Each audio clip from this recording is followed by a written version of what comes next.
Hi there, Peter. Okay, so when I read your race paragraph, you did a great job, and I can tell by your color coding um, that you have addressed a lot of our race rubric. I see that you restated the question, you answered the question, and you've cited two pieces of textual evidence, and you've explained those pieces of evidence. My suggestion for you next would be to consider on your analytical verbs. I see that you use the word shows twice in your paragraph. So you might come over to our rubric and look at some of the other possibilities of transitions you could, analytical verb transitions you could use. For instance, highlights, emphasizes. You might try upgrading your words that way. I also noticed that you said this piece of evidence shows that Tupac had a life where no one cared.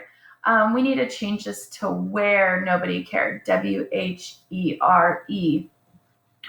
And the last piece of advice I want to bring up is in your final analysis of your paragraph, you did explain, and I see you color coded it pink here, you gave additional elaboration on the evidence.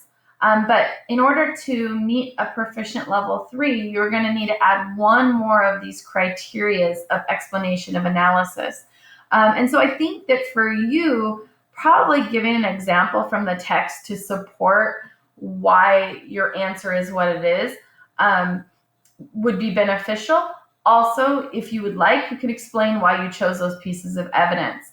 And don't forget that you can come over here to a level 4 expert criteria. And in the red, it says gives a real life example to support this response. So that's where you can bring in a piece of your own, maybe something you've gone through or somebody you know has gone through, kind of like Tupac in his poem. Bring in a real life example, modern example of how that's happened. But you've got a great start. I'm really proud of you for having all the components and also highlighting it so that you can see what you have done and what you still need to do. But it's a really great start. So great job.